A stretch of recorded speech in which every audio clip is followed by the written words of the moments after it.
اللهم صل على سيدنا ومولانا محمد وعلى سيدنا علي وسيدتنا فاطمة وسيدتنا زينب وسيدنا حسن وسيدنا حسين وعلى آله وصحبه وبارك وسلم.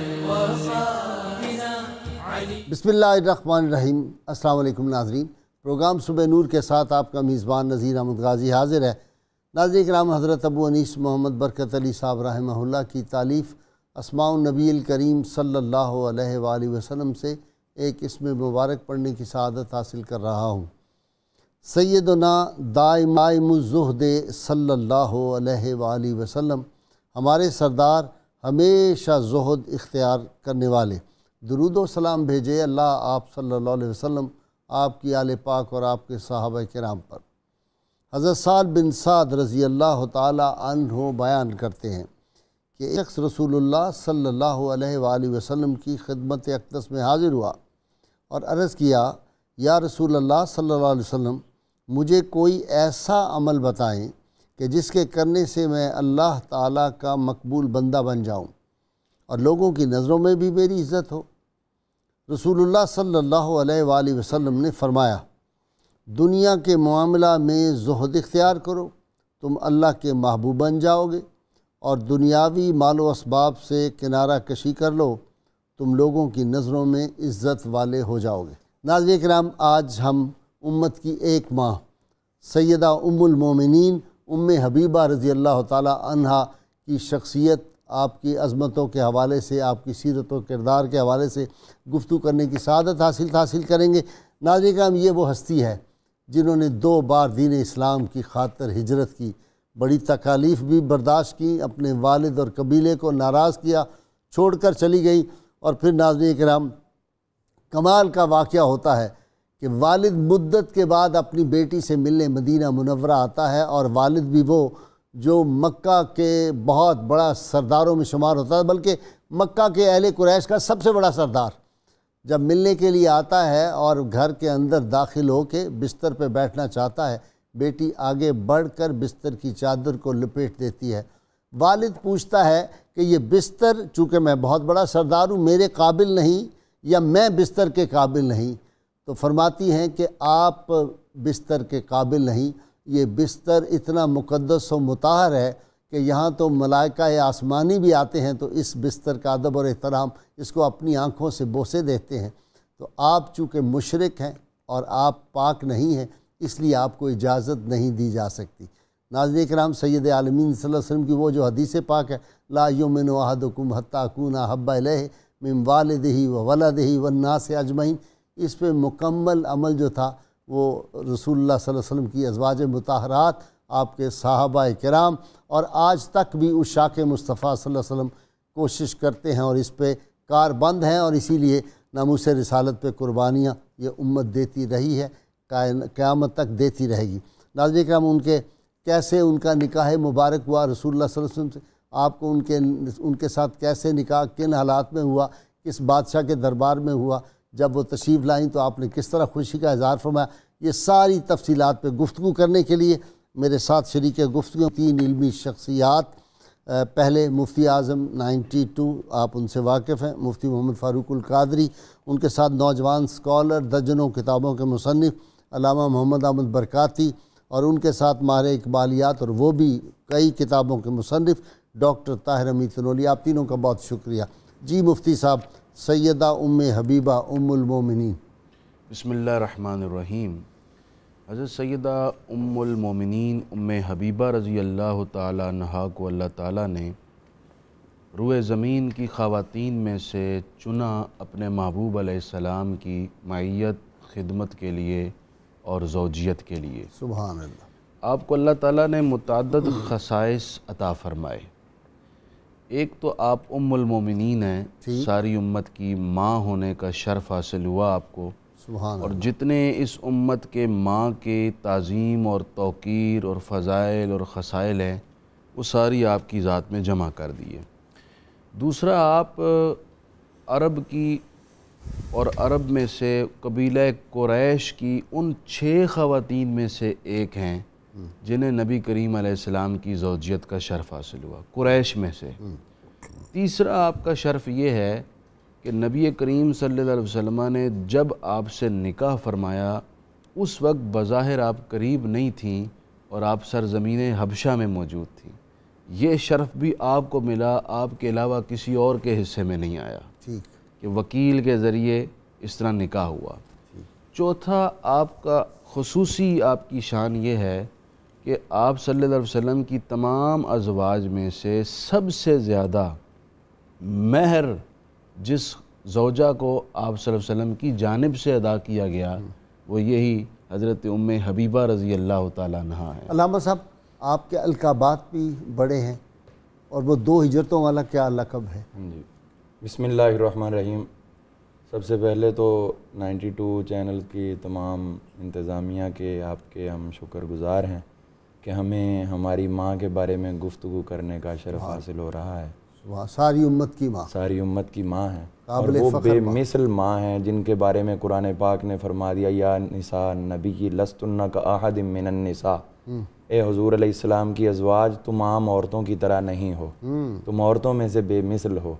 تو ان چند مخصوص خواتین میں جن کو حضور علیہ السلام کی زوجہ ہونے کا شرف حاصل ہوا ان میں حضرت سیدہ ام حبیبہ سلام اللہ علیہا ہیں۔ آپ کا نام مقدس جو ہے وہ رملہ ہے اور آپ جناب حضرت سیدنا ابو سفیان رضی اللہ عنہ ان کی بیٹی ہیں۔ تو اب یہ ہوا کہ آپ نے ہجرت حبشہ ثانیہ یہ کی، اس کے اندر آپ کی زندگی کا اہم ترین واقعہ ہوا۔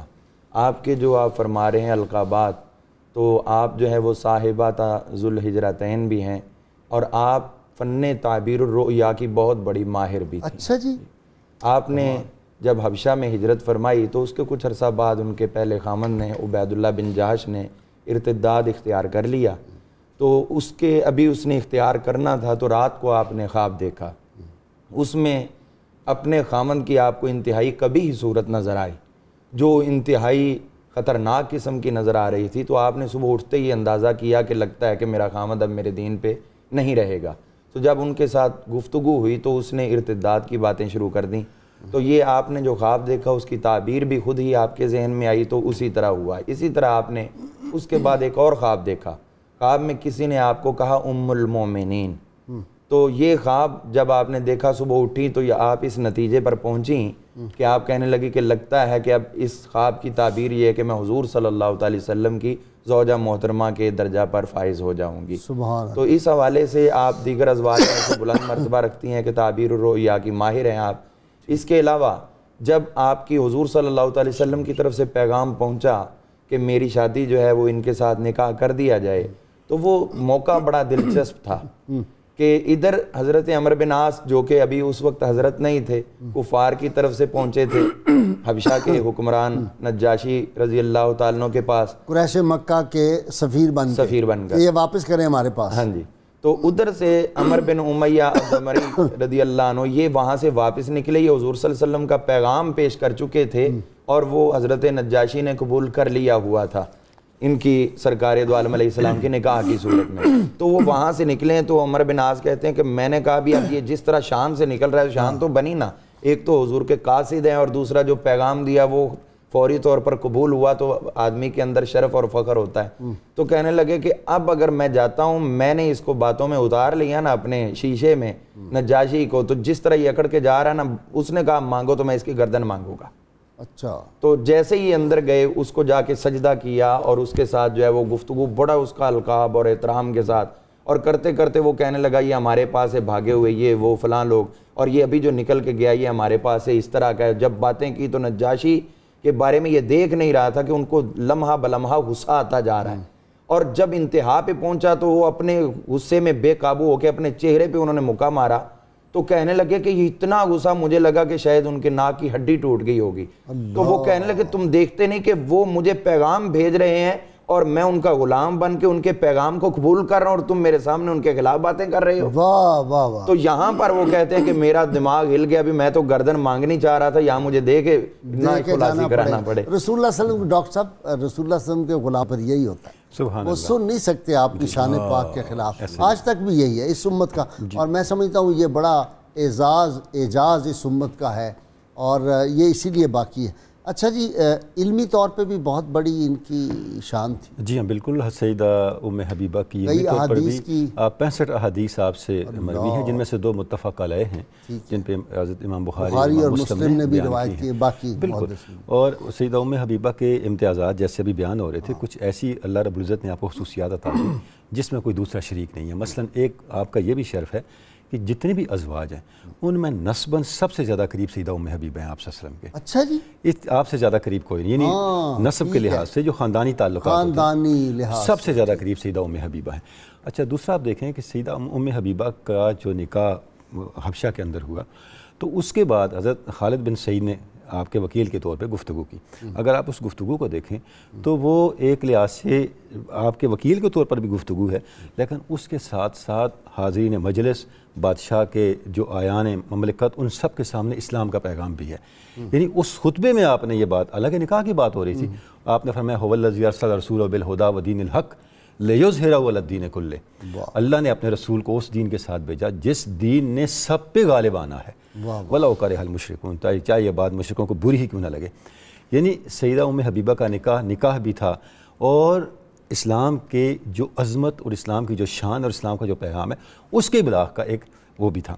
اچھا ایک فکرہ یہاں کہ سارے صحابہ رسول اللہ صلی اللہ علیہ وسلم کے زمانی طور پہ بھی قریب, جی, اور مکانی طور پہ بھی قریب, قلبی طور پہ بھی قریب, لیکن وجود مصطفیٰ, اس نوری وجود کا قربت جو ہے وہ جو امہات المومنین کو نصیب ہے وہ تو نہیں ہے کسی کو. بھائی صاحب دیکھیں یہی وجہ ہے کہ امہات المومنین سے یہ جو بات آپ نے اتنی لطیف بات ارشاد فرمائی ہے, اس کی معنویت کھلتی ہے کہ اس قربت کی تاثیر جو امہات المومنین کے وجود میں ہے اس کا اظہار سے ہوتا ہے کہ وہ دیکھیں کچھ اعمال آپ کے ارادی ہوتے ہیں, کچھ اعمال غیر ارادی ہوتے ہیں. بالکل صحیح. آپ کی شخصیت کا اصل انعکاس آپ کے غیر ارادی اعمال میں ہوتا ہے. واہ واہ واہ واہ. ابو سفیان آیا, واہ, اس نے بستر پہ بیٹھنا چاہا, آپ نے انٹرو میں بتا دیا, سیدہ نے اس کو اٹھا دیا.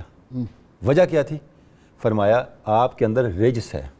اب یہ غیر ارادی طور پہ ہوا. اب قرآن مجید کیا کہتا ہے؟ یرید اللہ لیذھب عنکم الرجس اہل البیت. اب یہ آیت فی الاصل امہات المومنین کے بیان کے تسلسل میں ہے. سبحان اللہ, سبحان اللہ رب العزت یہ چاہتا ہے اہل بیت تم میں سے رجس کو دور کر دے, ساری کمیاں اب دور. تصور کریں قرآن مجید ایک بشارت دے رہا ہے, اس گہرانے کا ایک شرف اور ایک اس کی خصوصیت بیان کر رہا ہے جس کا غیر ارادی اظہار ام المومنین ام حبیبہ سے ہو چکا.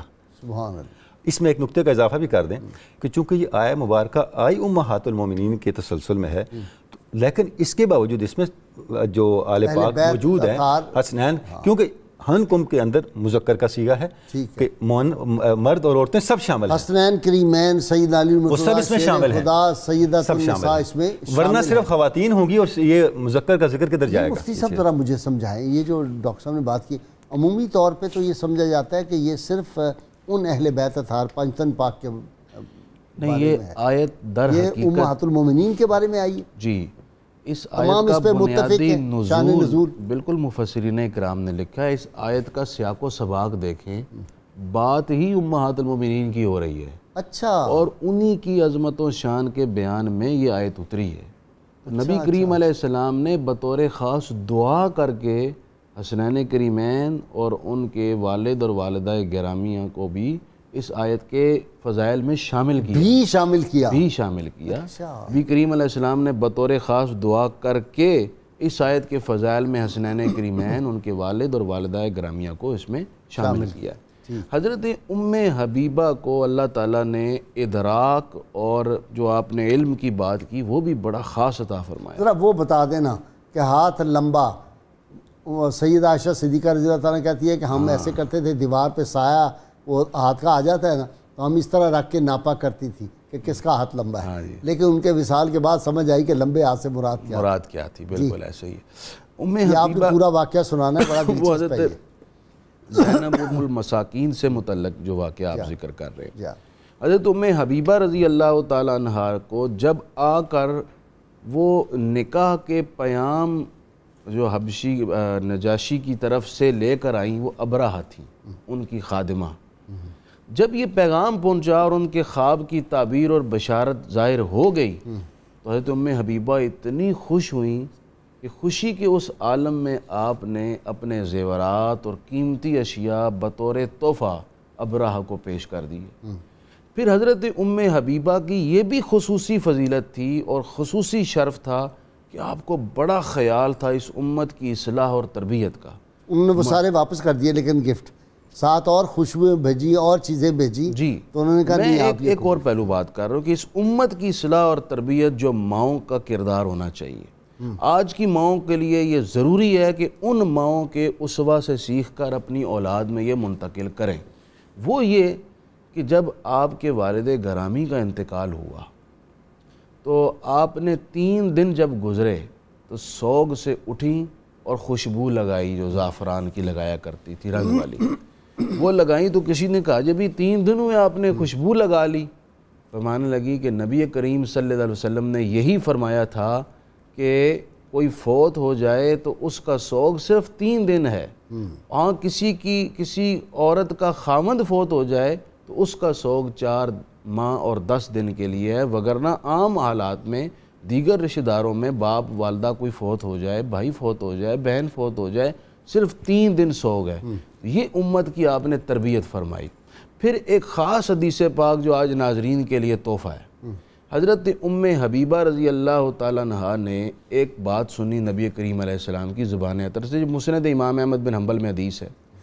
آپ نے سنا کہ حضور فرماتے ہیں جس نے روزانہ 12 رکعات نفل پڑھے میں بشارت دیتا ہوں اللہ تعالیٰ اسے جنت میں بڑا دیدہ زیب اور خوبصورت محل عطا فرمائے گا. اس کے بعد پوری زندگی آپ نے 12 رکعات نفل کو کبھی قضا نہیں کیا، کبھی نہیں چھوڑا. وہ ہمیشہ ادا فرماتی. بلکہ جو صحابہ کرام میں آپ کے تلامذہ تھے جو آپ سے علم سیکھتے تھے، انہوں نے پھر اس کو اپنا معمول بنایا اور اس حدیث کو آگے روایت کیا. اس کو حدیث مسلسل بھی کہا جاتا ہے. ٹھیک. یہ خاص فضیلت بھی آپ کے ذریعے سے اس امت تک پہنچی ہے. جی علامہ صاحب. حضرت سیدہ ام حبیبہ سلام اللہ تعالی علیہ، آپ کے جو شادی کا معاملہ ہوا، ہر شادی سرکار دربار میں ہوا، صلاۃ والسلام کی باعث برکت ہے امت کے لیے. لیکن ان کے لیے تو جب یہ شادی کا مرحلہ آیا تو پھر امت کے اوپر بطور خاص رحمتیں نازل ہوئیں. نمبر 1 تو اس میں یہ ہے کہ جب آپ کی شادی ہوئی ہے، نکاح ہوا ہے حضور صلی اللہ علیہ وسلم کی ذات مقدسہ سے، تو اس کے بعد پھر آل مکہ کے ساتھ آپ کی کوئی جنگ نہیں ہو سکی. جنگ کا معاملہ ختم ہو گیا. یہ بہت بڑی بات ہے. وہ ایک رشتے کا لحاظ بیچ میں آ گیا. تو اس میں جب آپ کا نکاح ہوا تو اللہ کریم نے سورۃ الممتحنہ کی آیہ کریمہ نمبر 7 وہ نازل فرمائی، جس میں ارشاد فرمایا عسى اللہ ان یجعل بینکم وبین الذین عادیتم منہم مودہ. ان قریب اللہ کریم تمہارے درمیان اور جو تم سے دشمنی کرتے ہیں ان کے درمیان محبت پیدا فرما دے گا. تو یہ اللہ تعالیٰ نے ان کے نکاح پر جو ہے وہ بشارت عطا کر دی کہ اب نفرتیں نہیں، اب محبتیں پنپیں گی یہاں پر، انہی کا یہاں پر دور دورہ ہوگا. اسی طرح آپ دیکھیے آپ کی شادی جب ہوئی ہے، نکاح مبارک ہوا ہے، تو اس کے اندر حضرت سیدنا نجاشی رضی اللہ تعالیٰ عنہ انہوں نے فوری طور پر کھانا پیش کیا اور بتا کہ انبیاء علیہ السلام کا جب نکاح ہوتا ہے تو پھر فوری طور پر کھانے کا اہتمام کیا جاتا ہے. ولیمہ ہوا. اور ہاں جی، ولیمہ لفظ تو ویسے آیا ہے لیکن شریعت جو بیان ہے اس کے اندر ولیمے کا تعلق شب زفاف سے ہوتا ہے. ٹھیک ہے. ہاں جی، تو بہرحال اس کو ہم کہہ بھی سکتے ہیں. تو اسی طرح جو ہے وہ حضرت سیدنا عثمان غنی رضی اللہ تعالیٰ عنہ آپ نے بھی کھانے کا اہتمام اس کے بعد فرمایا وہیں پر ہی حبشہ کے اندر ہی، جس میں سرید، گوشت وغیرہ یہ چیزیں آپ نے بھی پیش فرمائی. تو اب اس میں آپ مزید غور فرمائیں کہ اس وقت جو ہے وہ بہت سی چیزیں نچھاور بھی کی گئیں، نثار بھی کی گئیں شادی کے موقع پر. بلکہ اس کے ضمن میں المعجم الکبیر طبرانی کے اندر ایک روایت موجود ہے، حضور صلی اللہ علیہ وسلم آپ ایک نکاح میں شامل ہوئے تو وہاں پر جو ہے نا وہ کچھ پھل اور اس کے علاوہ کچھ شکر پوٹلیوں میں بنا کے وہ نثار کی گئی، نچھاور کی گئیں. تو لوگ جو ہیں وہ رک گئے لینے سے. حضور صلی اللہ علیہ وسلم فرمایا چلو تم ان کو لوٹو, لیتے کیوں نہیں ہو, لو ان کو اٹھاؤ. تو صحابہ کہنے لگے حضور آپ نے تو منع فرمایا تھا اس چیز سے, تو اب آپ خود فرما رہے ہیں کہ بھی یہ کرو. تو آپ نے فرمایا میں نے حالت جنگ میں یہ منع کیا تھا کہ لوٹ مار نہیں کرنی, یہ تو خوشی کا موقع ہے, اس کو حاصل کرو. سنن کبریٰ بہقی کے اندر بھی یہ روایت موجود ہے کہ وہاں پر یہ لکھا کہ حضور صلی اللہ علیہ وسلم کی اپنی شادی مبارک جو ہے وہ کسی زوجہ کے ساتھ ہوئی, تو اشارہ تقریباً اسی طرف میں ہی ہے کہ وہاں پر بھی جو ہے وہ یہ چیزیں نثار کی گئی. اچھا جی ڈاکٹر صاحب ایک بات غور کریں, خیبر فتح ہو گیا, حضور سے وہاں سے تشریف لا رہے ہیں, بڑی خوشی تھی, ظاہر ہے خیبر والوں نے بہت عذاب پیدا کیا ہوا تھا مسلمانوں کے لیے, اور وہاں حضرت جعفر طیار پہنچتے ہیں, ام المومنین سیدہ ام حبیبہ پہنچتی ہیں, تو نبی کریم صلی اللہ علیہ وسلم اتنے خوش تھے, آپ نے فرمایا جعفر مجھے سمجھ نہیں, یعنی میں کیا کہوں کہ مجھے خیبر کی زیادہ خوشی ہے فتح ہونے کی یا تمہارے آنے کی خوشی. سبحان اللہ, بلا شبہ اس سے ایک خوشی کا اظہار بھی ہوتا ہے. بالکل غازی صاحب, کیونکہ نگاہ نبوت تو دیکھ رہی تھی نا کہ اب اس کے بعد معاملات اور کس طرف چلیں گے. یعنی کہ سیدہ ام حبیبہ کا نکاح, ام المومنین تو آپ بنی ہی, لیکن جیسی ابھی آیہ مبارکہ سورہ ممتحنہ کی ذکر ہوئی, اس سے آگے ایک امن کے دور کا آغاز بھی ہو رہا تھا. گویا آپ کی نگاہ نبوت یہ دیکھ رہی تھی کہ ادھر تو فتح ہوئی ہے, لیکن آگے جو دور آ رہا ہے وہ مودت کا دور آ رہا ہے, محبت کا دور آ رہا ہے, اور اس میں یہ معاملات جنگ و جدل کے کم ہوں گے, اور اسلام کے فروغ, نفوذ, قبولیت اور خلق جو دوسرے قبائل اور دوسرے لوگ ہیں ان کے ساتھ ایک تعلقات کار کے استحکام کا دور ہوگا. اس کے بعد ہی پھر مکوکس کو اور فلاں بادشاہوں کو خط بھی گئے ہیں, عام الوفود آپ کو نظر آتا ہے, پورے ڈیلیگیشنز آ رہے ہیں, آپ کی طرف سے پیغام جا رہے ہیں. سیدہ ام حبیبہ کی جو شخصیت کے خصائص ہیں ان میں ایک بڑی بنیادی چیز آپ کی غیرت ایمانی اور جو حق پہ استقامت ہے وہ بہت امپورٹنٹ ہے. اچھا آپ دیکھیں کسی بھی سارے رشتوں سے بالا رشتہ بالکل حضور کی ذات. غازی صاحب کسی بھی مرد کی کسی بھی عورت کی زندگی میں, خاتون کی زندگی میں دو مردوں کا انفلوئنس بہت زیادہ ہوتا ہے, اس کے والد اور اس کے شوہر. اگر آپ سیدہ ام حبیبہ کی شخصیت کو دیکھیں تو ان دونوں شخصیات کے والد سے جو آپ نے استقامت دینی دکھائی اس کی مثال نہیں ملتی. مثلا شوہر کو دیکھیں, سفر کا معاملہ ہے, ہجرت میں ہے, شوہر اپنا دین چھوڑ رہا ہے, لیکن آپ کی استقامت کا یہ عالم ہے کہ آپ اس کو سمجھا رہی ہیں. واہ واہ واہ. اور پہلے آپ کو دکھا دیا گیا تنہا ہے پردیش میں, لیکن دین زیادہ پیارا ہے. دیکھیں حضرت حبیبہ کی ولادت ہوئی ہے, وہ نو مولود کا معاملہ ہے, یعنی بالکل ایک اس طرح کے مسائل کا ایک وقت ہے, سفر کے اندر ہے. اس کے باوجود جب آپ کے شوہر عبید اللہ بن جاش نے دین چھوڑ دیا تو آپ اس کے ساتھ نہیں گئیں. اور حبیبہ, سیدہ حبیبہ بہت چھوٹی ہیں, بالکل ام حبیبہ اس لیے کہتے ہیں ام حبیبہ کو کہ سیدہ حبیبہ کی ولادت وہیں پہ ہوئی ابشا کے دوران. اچھا اب اس کو آپ کو پہلے دکھا دیا گیا کہ کیا معاملہ آگے پیش آنے والا ہے. شوہر کا ڈیویٹ کرنا حق سے آپ کو متاثر نہیں کر سکا, آپ کو متزلزل نہیں کر سکا. دوسری شخصیت والد ہے. جس وقت ابو سفیان آتے ہیں تو آپ ابو سفیان پر ذات رسالت مآب کو عملاً برتر اور فائق ثابت کر کے دکھاتی ہیں. سبحان اللہ. یعنی آپ کی جو دینی استقامت اور دینی غیرت ہے, اور پھر جو آپ صلی اللہ علیہ وسلم کا طریقہ کار ہے, آپ صلی اللہ علیہ وسلم کے ساتھ جو ادب بھی, بارگاہ نبی کے ادب کے قرینے اور سلیقے بھی سکھا دیے کہ یہ ہاتھ نہیں لگانا اس بستر کو. اور غازی صاحب اس کے بعد آپ دیکھیں کہ پوری جو زندگی ہے اس کے اندر جو آپ صلی اللہ علیہ وسلم کے ساتھ تعلق کی قدر و قیمت ہے, کہ ازواج کی جو زندگیاں ہیں ان کی جو سادگی ہے, یعنی آپ ان کے گھر دیکھیں, ان کے حجرے دیکھیں, کس سادگی کے ساتھ انہوں نے زندگی گزاری.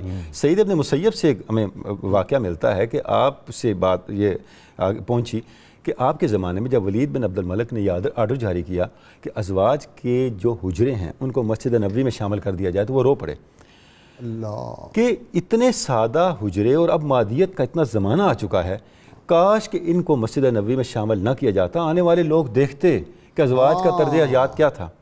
کسی حجرے کی دیوار, حاتم اسم رضی اللہ تعالیٰ نے یہی کہا نا کہ ہاتھ اوپر کرتے تھے تو چھت کو ہاتھ لگ جاتا. اور کہتے ہیں کہ جس دن یہ آرڈر آیا مدینہ میں کوہرام مچ گیا کہ ازواج کے حجروں کو کیوں ختم کر کے مسجد میں شامل کیا جائے. کاش وہ یہ آنے والی نسلوں کے لیے ان کو رکھیں کہ ان کے اندر یہ چیز اسٹیبلش ہو جائے کہ ازواج کی زندگی میں فوقیت مادیت کی نہیں, مادی اساسوں کی نہیں, دین اور حضور کی نسبت کی تھی. ناظرین کرام, میں یہ ذکر پاک وہ ہے جو آج ساری امت مسلمان کو روشنی کی راہیں دکھاتا ہے, اور خاص طور پہ امت کی بیٹیاں, مائیں, بہنیں جو ہیں ہماری, ان کو اس وقت ضروری جو ہے وہ امت کی ماؤں کا جو اسوہ ہے وہ سامنے ان کو رکھنا چاہیے, اور یہ روشن راہیں ہیں، اور یہ وہ راہ ہے جس پہ چلتے ہوئے سیدھا آدمی جنت میں چلا جاتا ہے، اور جو ان سے پہلو تہی کہے وہ راستہ کہیں اور جاتا ہے۔ اللہ تعالیٰ ہماری امت کی جو بیٹیاں ہیں، بہویں ہیں، اللہ تعالیٰ ان کو اس راستے پہ جانے سے بچائے،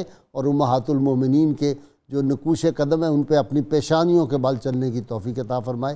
ہمارے ساتھ رہیے۔ اللہم صلی علی سیدنا و مولانا محمد وعلی سیدنا علی و سیدتنا فاطمہ و سیدتنا زینب و سیدنا حسن و سیدنا حسین وعلى آله وصحبه وبارك وسلم۔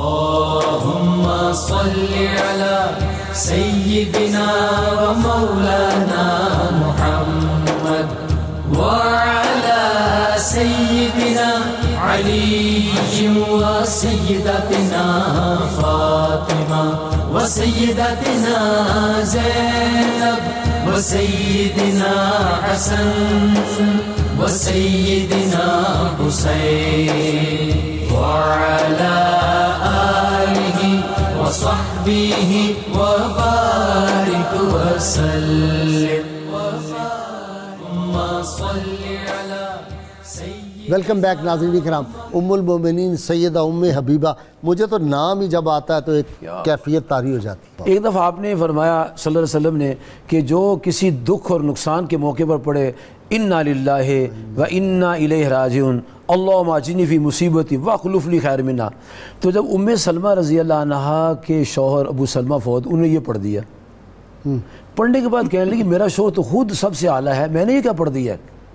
ہاں، بڑی حیران ہوئی، کہتے جب عدت ختم ہوئی تو مجھے اللہ پاک نے کرم کیا، میرا نکاح سرکار دو عالم سے ہو گیا صلی اللہ علیہ وسلم سے۔ پھر میں اس دعا کی حکمت سمجھی کہ میں نے دعا کی، رب نے ثمرہ عطا فرما دیا۔ اس کی حکمت کیا ہے؟ وہی بات آ گئی جی۔ مفتی صاحب، سیدہ ام حبیبہ رضی اللہ تعالیٰ عنہ، اچھا جی ایک بات بڑی خاص ہے کہ دنیا میں یہ نبی کریم صلی اللہ علیہ وسلم کا یہ اعجاز کمال ہے۔ آپ فرمایا کرتے ہیں امہات المومنین کہ میری خلوت کی باتیں جلوت میں بیان کرو، یہ بہت بڑی بات ہے۔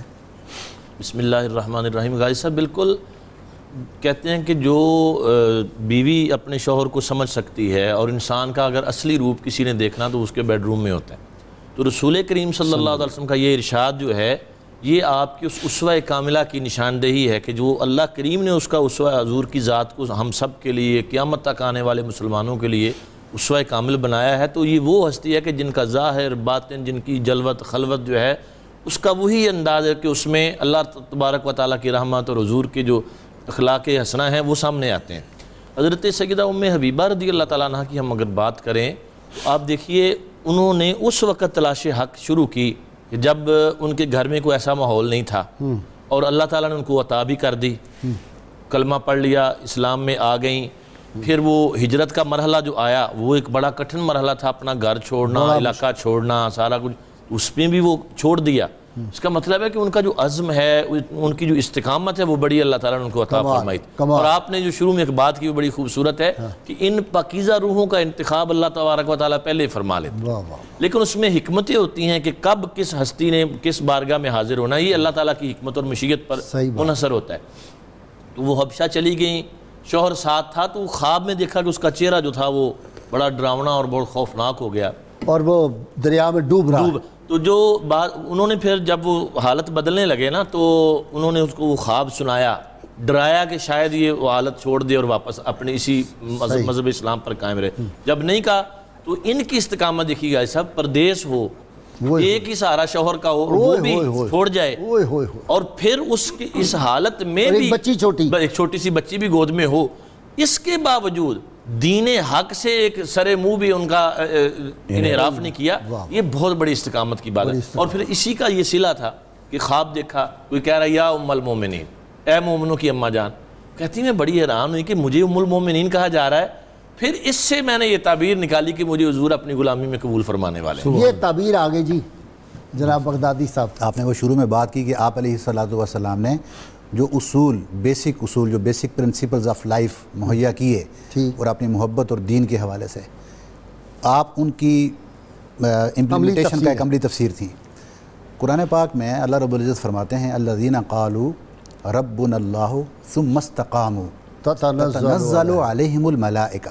واہ واہ واہ، آپ اس آیت کی بھی عملی تفسیر تھی۔ واہ سبحان اللہ سبحان اللہ، کہ اس وقت کے سردار، اسلام کے دشمن، ان کی بیٹی، پتہ بھی ہے کیا ہوگا، پھر بھی اسلام قبول کیا، اتنے ناز و نام میں پلنے والی، یہ سفر کیا حبشہ کی طرف، مشکلات برداشت کی، ثابت قدم رہی، خامد نے چھوڑ دیا، مذہب چھوڑ دیا، ثابت قدم رہی، واہ واہ، اور پھر وہاں تنہائی میں رہنے کے باوجود دین اسلام کے اوپر آپ کی ثابت قدمی نے اس کو ثابت کیا۔ تتنزل علیہ الملائکہ، آپ کے اوپر فرشتے کا نزول ہوا۔ فرسٹ ٹائم آپ نے خواب دیکھا جو بیان کیا انہوں نے کہ میرا خامد ڈوب رہا ہے، اس کی شکل بگڑ گئی ہے، اور دوسری بار پھر فرشتہ نازل ہوا کہ آپ نے جو اس مصائب کے اوپر استقامت اختیار کی ہے اس کے نتیجے میں کسی آنے والے نے آپ کو پکارا ہے یا ام المومنین۔ تو آپ کی وہ علمی دانش بھی یہ تھی، فاولتها، آپ خود فرماتی ہیں کہ میں نے اس خواب کی تعویل بھی کر لی۔ اچھا، خود ہی اول تو کہ میں نے اس کی تعویل کر لی کہ حضور علیہ السلام میرے ساتھ نکاح کا پیغام بھجوائیں گے۔ اللہ، یہ استقامت کا نتیجہ ہے۔ اللہ سبحان، تو گویا کہ غازی صاحب ہمیں، کیونکہ یہ ہمارے آئیڈیلز ہیں، جب تک ہم ان کی زندگیوں کو اپنی عملی زندگی کے اندر اپنانے کی کوشش نہیں کریں گے تو وہ ثابت قدمی، آج دین جس طریقے سے جکڑا ہوا ہے یلغار میں، کس کی؟ غیر کی۔ غازی صاحب ہمارے پاس جو کچھ اس وقت موجود ہے نا، جو آپ نے انٹرو میں بیان کیا کہ جب آپ کے والد آتے ہیں اور بستر پہ بیٹھنے کی کوشش کرتے ہیں تو آپ اس بستر پہ نہیں بیٹھنے دیتی، تو انہوں نے بڑا زبردست پوچھا، ایک انہوں نے سردار تھے کیونکہ، تو انہوں نے کہا میں یہ کنفیوژن ختم کیوں نہ کر لوں، تو پوچھا کہ ارغبت بہذا عنی او بی عنہ، کہ آپ کو یہ بستر میرے شایان شان نہیں لگا، یہ وجہ ہے، یا کہ بستر کو منہ سے بچانے چاہتی ہو، میں شایان شان نہیں ہوں بستر کے؟ تو آپ نے جو جواب دیا تھا کہ انکا مشرکن نجسن، آپ مشرک ہیں اور مشرک نجس ہوتا ہے، وہ آپ علیہ السلام کی متعلقہ کسی چیز کے لائق نہیں۔ گویا کہ آپ نے یہ امت کو درس دیا کہ یہ تو حضور کا بستر ہے جس کو میں ایک مشرک سے بچا رہی ہوں، حضور کا دین بھی ہے جس کو ہم نے مشرک سے بچانا ہے۔ مصطفیٰ صلی اللہ علیہ وسلم جی، یعنی بستر کی ام المومنین اتنی حفاظت کر رہی ہے اس کو نجس چھو نہ سکے۔ خوشی کا کتنا اظہار کیا جب پیغام پہنچتا ہے تو وہ جو خادمہ نجاشی کی آتی ہے پیغام لے کر، اس کو زیور عطا کر دی۔ جی جی، بڑا خوبصورت واقعہ ہے۔ ادھر سے حضور صلی اللہ علیہ وسلم نے اس کو بھیجا عمر بن امیہ کو کہ جاؤ نکاح کا پیغام، تو شاہ نجاشی کے پاس جانا، وہ شاہ نجاشی کے پاس چلے گئے اور عدت جب پوری ہو گئی تھی اس کے بعد پیغام بھیجا۔ اچھا، تو انہوں نے پھر لونڈی بھیجی۔ اس کا مطلب ہے کہ نکاح کے لیے پیغام دینے کے لیے درمیان میں کوئی وسیلہ رکھنا چاہیے۔ ٹھیک، شاہ نجاشی نے وہ لونڈی بھیجی، اس نے کہا کہ آپ کو مبارک ہو کہ امام الانبیاء خاتم النبیین رحمت العالمین نے آپ کو نکاح کا پیغام بھیجا۔ بڑی خوش ہوئی، وہ اتنی خوش ہوئی کہ انہوں نے چاندی کے 2 کنگن اور سونی گٹھیاں ان کو پیش کی۔ اور اس سے بھی پتہ چلتا ہے کہ جو نکاح کا پیغام لے کر آئے ہمیں ان کی خدمت بھی کرنی چاہیے۔ یہ مائی صاحب نے طریقہ بتا دیا ہے، اور جیسے ہمارے گاؤں میں اب تک رواج ہے، آج کل وہ جو آتا ہے کوئی لے کے، ہمارے ننہال میں کو اماں تھی جی، وہ جب آتی تھی سمجھ رہے کوئی پیغام آ رہا ہے، بڑی مشہور تھی وہ، جب آنا پتہ لگا جب خوشی کا پیغام آ رہا ہے۔ اچھا، ان کو یہ پیغام دیا، اور یہ وکیل تھے حضور صلی اللہ علیہ وسلم کی طرف سے عمر بن امیہ، اور انہوں نے خالد بن سعید کو اپنا وکیل بنایا، ام حبیبہ رضی اللہ عنہا نے، اور نکاح شاہ نجاشی نے 400 اشرفی حق میں رکھ کے بنایا۔ اچھا، جب نکاح ہو گیا اور بڑی خوشی ہوئی، بڑا اللہ کا کرم ہو کہ امام الانبیاء صلی اللہ علیہ وسلم کی زوجہ بن گئی، اور اللہ پاک نے وہ تاج ان کو دیا، یا نساء لستن کا کہت من النساء، اے نبی پاک صلی اللہ علیہ وسلم کی بیویوں تم اور عورتوں کی طرح نہیں ہو، جیسے نبی کی مثال نہیں علیہ السلام، جیسے تمہاری بھی مثال اسپیشل ہے۔ اور اللہ تعالیٰ کی ذات پاک نے کتنا ان پر احسان فرمایا، یہ تاج عطا فرمایا۔ اور پھر خالد بن سعید رضی اللہ عنہ نے پھر کھانا بھی انہوں نے پکوایا، اور نکاح کے موقع پر حضرت جعفر بن ابی طالب رضی اللہ دیگر مسلمان شریک ہوئے، باقاعدہ پروگرام بنا، اور ادھر فتح خیبر کا موقع تھا، خطبہ نجاشی رحمۃ اللہ علیہ نے رضی اللہ تعالیٰ نے پڑھا۔ اچھا جی، مفتی صاحب ایک کمال ہے، جب یہ رخصت ہونے لگے نا وہاں سے، نکاح کی تقریب ہو گئی، تو انہوں نے کہا ٹھہر جائیں، بڑا زبردست اہتمام کیا. وہ جو تھا ولیمہ وہ نجاشی نے اپنی طرف سے کیا تھا, اور کہتے ہیں انواع, تاریخ میں لکھا انواع اقسام کے کھانے تھے, اور اس نے بھی گفٹ پیش کیے. پھر وہ گفٹ جو تھے جو انہوں نے دیے تھے اس خادمہ کو, وہ بھی سارے گفٹ اس نے کہا نہیں واپس کرو, میں تمہیں اور دے دوں گا. وہ گفٹ واپس کیے, اور پھر وہ خادمہ بھی اسلام قبول کر گئی. یہ دیکھیں کیسی بات. غازی صاحب اس میں ایک تو دیکھیے نا, یہ کتنی پر لطف بات ہے کہ وہ کھانا جب لگ گیا نا جی, تو نجاشی علیہ رحمت علیہ والرضوان انہوں نے جو جملہ کہا, بعض نے تردد کا اظہار کیا, اتنا تکلف کر دیا. انہوں نے کہا یہ شادی کے بعد کھانا یہ انبیاء کی سنت ہے, یہ نبیوں کی سنت ہے کھانا دینا. اس میں اب یہ ہے ہمارے دور حاضر میں اب جو بہت زیادہ تکلفات ہم نے کر لیے کہ 500 1000 بندے کی بارات لے کے جاتے ہیں, اگلا بندہ غریب ہے بیچارہ, اس پر پھر بوجھ ڈالتے ہیں. یہ نہیں ہونا چاہیے. حیثیت کے مطابق اپنی توفیق سے کرنا چاہیے. ہاں البتہ ولیمہ جو ہے اس کے متعلق تو رسول کریم صلی اللہ علیہ وسلم نے خود بھی فرمایا اولم, ولیمہ ضرور کرو, ولو بشاتن, چاہے ایک بکری سے ہی کرو. اس میں کھانا کھلانے کا استحباب زیادہ ہے ولیمے میں. تو حضرت سیدہ ام حبیبہ رضی اللہ تعالیٰ عنہ کی یہ تو زندگی کا پہلا پہلو تھا کہ جو نکاح مصطفیٰ کریم علیہ السلام سے پہلے کا تھا, یہ بھی بڑا مقدس تھا.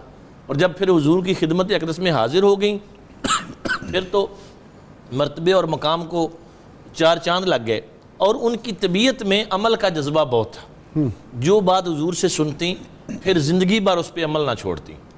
مثلا آپ سے 65 احادیث مروی ہیں جو کتابوں میں ہیں, ویسے تو بہت ساری بیان فرمائی ہوں گی, تو ایک حدیث ان میں جو آپ سے مروی بھی ہے اور آپ کا اس پہ ساری زندگی عمل رہا, وہ کیا تھی کہ رسول کریم صلی اللہ علیہ وسلم نے ایک دن فرمایا کہ جو شخص ان 12 رکعتوں میں جو سنتیں ہیں, جیسے 4 ظہر کی, فرضوں سے پہلے 2 بعد میں, پھر مغرب کے بعد 2, اور عشاء کے بعد 2, اور فجر سے پہلے 2, یہ جو 12 رکعتیں ہیں جو ان کی محافظت کرے گا, ہمیشہ ان کو پڑھتا رہے گا, اللہ تبارک و تعالی جنت میں اس کے لیے گھر بنائے گا. سبحان اللہ. تو یہ بات, یہ روایت بھی آپ ہی سے ہے حضرت ام حبیبہ رضی اللہ تعالیٰ عنہ سے, اور آپ نے پھر زندگی بھر ان سنتوں کو کبھی چھوڑا نہیں, ان رکعتوں کو چھوڑا نہیں, ہمیشہ آپ پڑھتی رہیں. اس سے اندازہ ہوتا ہے کہ جو بات آپ رسول کریم صلی اللہ علیہ وسلم سے سن لیتی تھیں پھر ان پر عمل کرنے کا جذبہ بھی آپ میں بہت تھا. اور جو ابھی آپ نے پہلے کہا کہ حضور نے فرمایا میری خلوت کی باتیں بھی بتایا کرو, تو یہی وہ باتیں تھیں جو حضور ان کی تربیت فرماتے, پھر وہ امت کی تربیت فرماتے. سبحان اللہ. اور بھی بہت ساری روایات آپ نے جو کی, مثلا رسول کریم صلی اللہ علیہ وسلم تشریف لائے, چہرہ انور پر جلال کی کیفیت تھی, اور آپ نے پڑھا لا الہ الا اللہ 3 بار دہرایا, اور پھر فرمایا کہ جو فتنہ اٹھنے والا ہے اس فتنے کے شر سے اللہ تعالیٰ ہمیں بچائے. وہ فتنہ کیا, یاجوج ماجوج کے فتنہ کی طرف اشارہ کہ وہ کر رہے ہیں, دیوار توڑ رہے ہیں. آپ نے باقاعدہ انگلیوں سے اشارہ کر کے بتایا کہ اتنی وہ توڑ چکے ہیں یا اتنی رہ گئی ہے.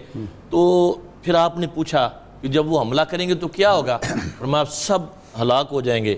عرض کیا کہ ہم میں نیک لوگ بھی ہوں گے, فرمایا اللہ تعالیٰ کی مشیت ایسے ہی ہوگی. تو یعنی اس طرح جو روایات ہم تک پہنچیں تو وہ گھر سے چلیں, بہت ساری روایات جو سیدہ پاک نے سنی پھر آگے بیان کی, اور اس میں ہمارے لیے بھی عمل کے بہت سارے پہلو ہیں. جی بغدادی صاحب, وہ خادمہ کیسی خوش بخت وہ خاتون تھی.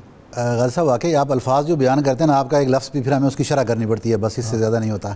خوش بخت جو آپ نے کہا نا, خوش بختی سب سے بڑی ان کی یہ تھی. یہ جو آپ نے واقعہ بیان کیا کہ جب وہ آتی ہیں تو فرسٹ ٹائم آئیں خوشخبری لے کر, تو جو کچھ آپ کے پاس میسر تھا عطا کیا. ٹھیک. جب آپ کا نکاح ہو جاتا ہے تو پھر آپ کو دوبارہ مہر کی صورت میں کچھ مال ملتا ہے. آپ اس بات پہ اتنی خوش تھیں کہ آپ دوبارہ اس کو بلاتی ہیں اور پھر اس کو مال عطا کرتی ہیں. اچھا, سیکنڈ ٹائم.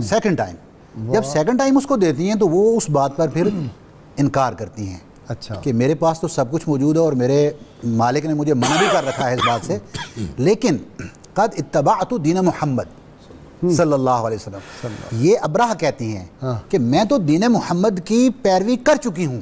واہ واہ واہ. یہ آپ کے اسلام کے اوپر وہ پہلی علامت تھی. کہتی ہیں کہ فحاجتی الیکی, کہ جو میری آپ سے اب جو مطالبہ ہے یا ڈیمانڈ ہے تحفے کی, وہ یہ ہے کہ ان تقرئی السلام منی علی نبی محمد صلی اللہ علیہ وسلم. سبحان اللہ. کہ جب آپ وہاں پہنچیں تو آپ نے میرا سلام عرض کرنا ہے آپ علیہ السلام, بارگاہ مصطفیٰ کریم صلی اللہ علیہ وسلم میرا سلام عرض کر دینا. تو پھر آپ فرماتی ہیں کہ کیونکہ بھولی خادمہ تھیں, تو جب بھی آپ میرے پاس آتی تو آگے یہی جملہ ریپیٹ کرتی میرے ساتھ کہ لا تنسی حاجتی, کہ آپ نے میری وہ بات بھول نہیں لینا, کہ جب آپ جائیں تو آپ نے سلام کہنا تھا، یہ بھولنا نہیں۔ تو آپ فرماتی ہیں کہ ام حبیبہ رضی اللہ تعالیٰ عنہا کہ جب میں واپس مدینہ شریف آئی اور حضور علیہ الصلوۃ والسلام کو میں نے وہ سارے واقعات سنائے تو ان میں ابرہہ کا واقعہ بھی تھا۔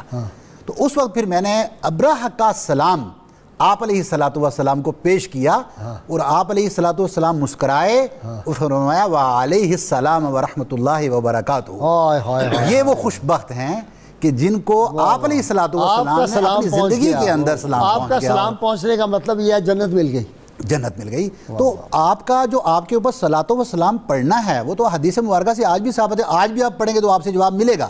لیکن یہ وہ خوش قسمتی کہ جن کو یہ بھولا پان، لیکن یہ بھی خوش نصیبوں کو صلاۃ و سلام پڑھنے کی ہوتی ہے، توفیق ملتی ہے آج بھی خوش بخت وہی ہوتے ہیں، یہ توفیق کی بات ہے۔ تو ام حبیبہ رضی اللہ تعالی عنہا، جس طرح آپ نے بتایا کہ آپ ایک عملی تفسیر ہیں، احادیث پہ آ جائیں اگر، تو آپ نے حضور علیہ الصلوۃ والسلام کی زندگی سے وہ تمام احادیث مروی کی جو کہ احکام، فقہ الاحکام سے احکام کی حدیث تھیں، جیسے انہوں نے بتایا کہ کس عورت سے شادی کرنی ہے، کس عورت سے شادی نہیں کرنی۔ رمضان کے اندر کچھ احکام تھے، ان کے مسائل آپ نے بیان فرمائے، اور بہت ساری حدیث تھیں، اور آپ سے روایت کرنے والوں میں بڑے بڑے لوگ تھے، اور تقریباً کوئی مور دین 30 لوگوں سے زیادہ لوگ تھے جنہوں نے آپ سے روایات حدیث میں بھی بیان کی، اور 65 حدیث بھی بیان ہوئیں جو صحیح ستہ کے اندر موجود ہیں، ٹھیک، اور بخاری شریف کے اندر دو تو بخاری و مسلم میں بھی غالباً، دو بخاری و اچھا جی حضرت صاحب ایک دیکھیں کہ سوتن کا رشتہ بڑا ہوتا ہے، اس پہ دنیا بھر میں یہی سمجھا جاتا ہے کہ بڑا رقابت کا رشتہ ہے، لیکن ان کا حسن سلوک دیگر امہات المومنین سے بھی کمال کا تھا، اور پھر آخری وقت میں پھر جو بلا کے جس طرح ان سے گفتگو کیا، کمال کر دیا۔ ایک بات اس سے پہلے عرض کر دوں، یہ توفیق کی آپ نے بات فرمائی ہے کہ جن کو اللہ توفیق دیتے وہی سلام پڑھتے ہیں، صحیح، یہ ازل سے فیصلہ ہو چکا ہے۔ اچھا، ہاں جی، وہی سلیکٹڈ۔ آیت نمبر 56 اچھا، سورۃ الاحزاب، اللہ تعالیٰ فرمایا ان اللہ وملائکتہ یصلون علی النبی یا ایھا الذین آمنوا صلوا علیہ وسلموا تسلیما۔ یا ایھا الناس نہیں فرمایا، یا اہل الکتاب نہیں فرمایا، بلکہ یا ایھا الناس، یا بنی آدم نہیں فرمایا، یا ایھا الذین آمنوا فرمایا۔ فیصلہ کر دیا کہ درود شریف پڑھنے میں ایمان والوں کو پریشانی نہیں، باقی ہو سکتا پریشانی ہو، یہ تو فطرت سے فیصلہ ہے۔ اچھا، اب دیکھیں حضور صلی اللہ علیہ وآلہ وسلم کی زوجیت میں آنے کے بعد ان کے نظریات، عقائد، معاملات، اور جب یہ تھی وہاں حبشہ میں کن کے ساتھ میل ملاپ تھا، اور جب آخری وقت میں ام المومنین سیدہ عائشہ صدیقہ رضی اللہ عنہا کے پاس حاضر ہوتی ہیں اور اس سے معذرت کرتی ہیں کہ مجھ سے غلطی ہو تو مجھے معاف فرما دینا، تو انہوں نے کہا ایسی بات ہی کوئی نہیں ہے، تو وہ اتنا انتہائی خوشی کا وقت تھا۔ تو ایک دفعہ جب یہ حبشہ میں تھیں تو ام سلمہ رضی اللہ عنہا اور ام حبیبہ رضی اللہ عنہا یہ ذرا دیکھ رہی تھی اس سے حبشہ میں کیا کچھ ہے، تو ایک دن یہ کسی کلیسا میں چلی گئی، تو وہاں تصویریں دیکھی اور بت دیکھے، انہوں نے وہاں سے سارا منظر دیکھا۔ تو جب مدینہ شریف واپس آئیں تو سرکار کائنات صلی اللہ علیہ وسلم نے کہا یا حضور میں وہاں ہم نے دیکھا، کلیسا دیکھا ہے، وہاں تو لوگ بت ہیں، ان کو سجدے کرتے ہیں، اور کیا ان کی حالت ہے، جبکہ آپ ہمیں فرماتے ہیں کہ ایک اللہ کی عبادت کرنی ہے اور آپ خاتم النبیین ہیں، آپ کے پاس کسی نبی نے نہیں آنا، نہ عربی نہ غیر عربی نے، تو حضور یا رسول اللہ صلی اللہ علیہ وسلم یہ کیا مسئلہ تھا؟ تو آپ فرمانے کہ وہ لوگ ایسے نالائق تھے کہ اپنی انبیاء کے مرنے کے بعد ان کو سجدہ کرتے تھے، اور جو ان کا نیک آدمی اس کی تصویر بنا کے اس کی بت پوجا کرتے تھے، اور ہمارے دین میں صرف اللہ کی بندگی ہے اور کسی کی عبادت نہیں ہے، اور اگر اللہ کے سوا کسی کو سجدہ کرنے کی اجازت ہوتی تو میں عورت سے کہتا اپنے شوہر کو سجدہ کرے۔ تو آپ نے بڑی تعلیم، اور تعلیم لیتے تھی، تعلیم لے کر اس پر عمل بھی کرتی تھی، اور کتنا خوبصورت ان کا انداز تھا۔ ایک دن عرض کرتی یا رسول اللہ صلی اللہ علیہ وسلم آپ میری بیٹی سے نکاح کر لیں، میری بہن سے نکاح کر لیں۔ اچھا، تو آپ اس وقت اجازت تھی؟ افضا یہ بات کیسی ہے، یہ مجھے سمجھ نہیں آئی۔ نہیں، وہ چونکہ یہ آغاز تھا نا جی، تو تعلیم تو لے رہی تھی نا، ٹھیک، تعلیم تو آپ نے سمجھایا کہ بہن کو نہیں لگتی، یہ مسئلہ سمجھا دیا، اور امت کے لیے سمجھا دیا کہ بیوی کی بیٹی ہو جس سے اس کا نکاح ہو سکتا ہے، اگر ایک کو لڑکا مرد بنا دے دوسرے اسی طرح ام سلمہ، فارمولہ ہے، ام سلمہ کا بھی ایسے واقعہ تھا، لیکن اب نہیں، وہ میری تو بھتیجی لگتی ہے، رشتے دودھ پلائی وجہ سے رضائی بھتیجی لگتی ہے، اس کی نہیں کر سکتے۔ جی محرمات کا جی بڑا اسلام نے غازی صاحب اس میں دیکھیے، اس میں جو بنیادی فلسفہ ہے وہ احادیث میں اس کی وضاحت بھی کی گئی کہ یہ سوال ہے کہ کیوں نہیں۔ دیکھیے نا، ایک بہن اپنی بہن کا رشتہ اس جگہ پہ کرنا پسند کرتی ہے جہاں وہ یہ سمجھتی ہے کہ میری بہن بہت خوش رہے گی، اس کے لیے بڑی آسانیاں ہوں گی۔ تو یہ دیکھیں ان کا سرکار علیہ السلام کی ذات پہ کتنا اعتماد تھا، کتنی ان کو خوشی تھی حضور کی بارگاہ میں، انہوں نے اس خواہش کا اظہار کر دیا۔ اور اصل میں احکامات قرآنی نازل ہوتے تھے تو وہ زیادہ تر باہر صحابہ میں بیان ہوتے تھے، پھر ضرورت کے جو مسائل خصوصاً خواتین کے تھے وہ بھی گھر میں بیان ہوتے تھے، اس لیے ان کو ابھی اس آیت کا علم نہیں تھا۔ تو رسول کریم صلی اللہ علیہ وسلم سے جب انہوں نے اپنی اس خواہش کا اظہار کیا تو آقا کریم صلی اللہ علیہ وسلم نے اس کی وضاحت بھی فرما دی۔ اچھا، اب اس میں فلسفہ کیا ہے؟ سوال پیدا ہوتا ہے کہ اگر ویسے بھی کوئی بندہ 2 عورتوں سے شادی کر سکتا ہے تو 2 بہنوں سے کیوں نہیں کر سکتا؟ فلسفہ اس میں یہ ہے کہ اس میں قطع رحمی پائی جاتی ہے، ایک کی طرف زیادہ جھکاؤ ہوگا تو دوسرے کے ساتھ زیادتی ہو جائے گی۔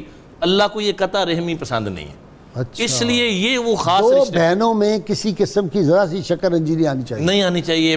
باقی جو رشتے منع کیے گئے ایک نکاح میں ایک وقت میں، ان سب میں یہی بنیادی علت اور بنیادی فلسفہ ہے۔ رسول پاک صلی اللہ علیہ وسلم نے واضح فرمایا، امام بخاری نے اس کو نقل کیا کہ مجھے اس بات کا خوف ہی نہیں ہے اپنی امت پر کہ میری امت مشرک ہو جائے گی۔ یہ کتنی بڑی سند ہے کیونکہ رسول پاک صلی اللہ علیہ وسلم نے ارشاد فرمایا لا تجتمع امتی علی الضلالہ، میری امت گمراہی پر جمع نہیں ہو سکتی۔ جی آپ کوئی بات کرنے لگے تھے بغدادی صاحب؟ یاد ایک بات آپ کی وہ آ رہی تھی انٹرو، کیونکہ آپ کا ہوتا ہے نا تو میرا بڑا فوکس ہوتا ہے اس کے اوپر۔ اچھا، آپ نے وہ ایک کوٹ کیا تھا کسی مستشرق کی بات، مونٹگومری واٹ، ہاں جی، کہ جس میں ہے کہ حضور علیہ الصلوۃ والسلام کے شاید وہ مودت اور دشمنی کو ختم کرنے کے لیے ایک تھا، دشمنی کم۔ تو اس پہ مجھے یاد آ گیا سورہ ممتحنہ کی آیت نمبر 7 ہے، عَسَى اللَّهُ أَن يَجْعَلَ بَيْنَكُمْ وَبَيْنَ الَّذِينَ عَادَيْتُم مِّنْهُمْ مُوَدَّةً۔ اس آیت کے ذیل میں بھی مفسرین کرام نے لکھا ہے کہ اللہ رب العزت چاہتے ہیں کہ جو آپ اور جن کے درمیان میں دشمنی ہے ان کے درمیان میں محبت پیدا کر دی جائے۔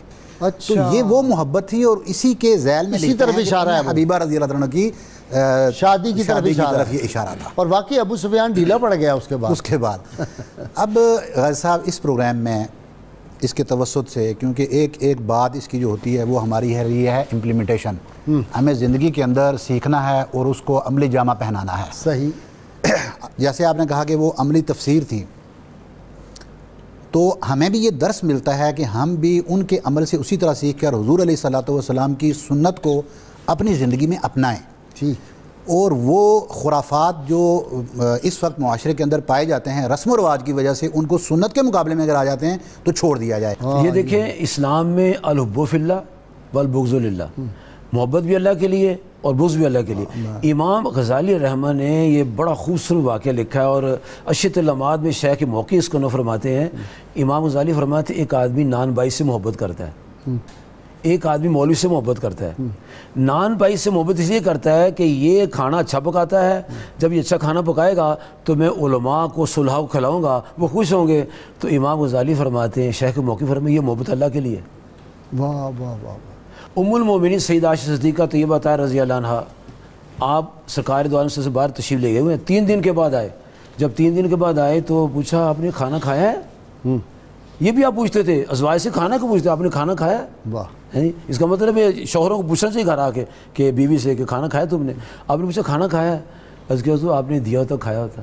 اللہ، اچھا، عرض کیا میں 3 دن سے کھانا نہیں میں نے کھایا، میں بھی 3 دن بعد میں نے نہیں کھانا کھایا۔ اللہ، تو پھر آپ فرماتے ہیں اچھا میں اللہ تعالیٰ سے کہتا ہوں جو کھانا بھیجے، تو آپ مسجد جا کے نفل پڑھنی شروع کر دی۔ اتنے میں عثمان غنی رضی اللہ عنہ گھر تشریف لائے، حاضر خدمت ہوئے زیارت کے لیے۔ پوچھا ماں جی حضور پاک کہاں ہیں؟ فرمایا اللہ سے کھانا لینے گئے۔ اس سے وہ واپس چلے گئے اور اونٹ پر سامان لادا، بکرا لیا، نا لیا، لے کر آگے کیا یہ، پھر کہنے لگے ابھی تو آپ ذبح کریں گی، گوندیں گی آٹا، پھر پکائیں گی، پھر پکا پکایا کھانا لے کر آگے۔ جب سارا پروسیس مکمل ہو گیا تو سرکار کائنات صلی اللہ علیہ وسلم کی ذات پاک تشریف لائے، فرمایا اللہ پاک نے کھانا بھیجا ہے؟ عثمان غنی دے گئے۔ تو آپ پھر دوبارہ گئے یا اللہ میں عثمان سے تو بھی راضی ہو جا، اور انہوں نے ایک بات عرض کی کہ جب کوئی ایسا موقع ہو تو آپ ہمیں فرما دیا کیجئے، ہمیں یہ خاندان نبوت کی شان نہیں ہے کہ ایسی بات کرے، حضور پاک خود ہی کا انتظام کر رہے تھے۔ تو یہ صبر کا جو عمل ہے یہ ہماری خواتین کو بڑا ضروری سیکھنا چاہیے۔ اس لیے سرکار دو عالم فرماتے ہیں کہ میں نے دیکھا بڑی عورتیں دوزخ میں ہیں۔ پوچھا حضور وہ کیوں؟ فرمایا نہ شکریہ زیادہ کرتی ہیں، ساری عمر فیض کرتے رہو، آخر میں جو جب سے تیرے گھر میں نے سکون پایا ہی نہیں ہے۔ تو یہ میں نے اس گھر میں آ کے کیا دیکھا ہے؟ اس پر ایک حدیث پاک ہے، نبی پاک صلی اللہ علیہ وسلم نے ارشاد فرمایا کہ یعنی مردوں کو نصیحت فرمائی کہ بیوی تمہاری کبھی کہہ دیا کرے گی ما رأیت منک خیرا قط، میں نے تجھ سے اچھائی کبھی دیکھی نہیں ہے، فقد حبط عملها، اس ایسا کہنے سے اس کے عمل برباد ہو جائیں گے سارے۔ یہ ناشکری بہت بری چیز ہے، اللہ کی ناشکری بھی بری چیز ہے، شوہر کی ناشکری بھی بری چیز ہے۔ صحیح، شکر گزار ہر وقت ہونا چاہیے، اور جو بندوں کا شکر ادا نہیں کرتا وہ کیا لم یشکر الناس ولم یشکر اللہ، جو بندوں کا شکر گزار نہیں تو وہ اللہ کا شکر گزار بھی نہیں ہوتا۔ لیکن یہ تعلیمات پہنچائی جائیں گی تو ان بچیوں کو پتہ ہوگا نا، وہ تو معصوم ہیں، ان کو تو نہیں پتہ۔ اور اگر میں عرض کروں صبح نور دیکھا کریں انشاءاللہ تعلیم پہنچ جائے گی انشاءاللہ۔ بہت شکریہ آپ کا بھی جناب علامہ صاحب، مفتی صاحب آپ کا شکریہ، بغدادی صاحب آپ کا بھی۔ ناظرین کرام، کتاب الشفا سے نسخے کا وقت ہو گیا۔ غربت سے نجات کا عمل ہے یہ۔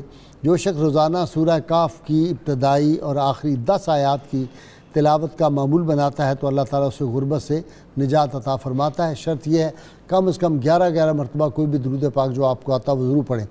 سیدنا علی المرتضیٰ شیر خدا فاتح خیبر رضی اللہ عنہ فرماتے ہیں، رزق کو حلال طریقے سے کمانا اللہ تعالیٰ کی توفیق کی نشانی ہے۔ ناظرین کرام، اللہ کریم سے دعا ہے اللہ تعالیٰ ہمیں حضور رحمت عالمین صلی اللہ علیہ وسلم کی غیر مشروط محبت اور لامحدود وفاداری نصیب فرمائے۔ اللہ کریم نبی کریم صلی اللہ علیہ وسلم کی ناموس کی حفاظت کی ہمیں توفیق عطا فرمائے، اور رسول اللہ صلی اللہ علیہ وسلم کی سچی محبت اور اللہ کی محبت ہمارے سینوں میں موجزن ہو جائے۔ اللہم صلی علی سیدنا و مولانا محمد وعلى سيدنا علي وسيدتنا فاطمة وسيدتنا زينب وسيدنا حسن وسيدنا حسين وعلى آله وصحبه وبارك وسلم۔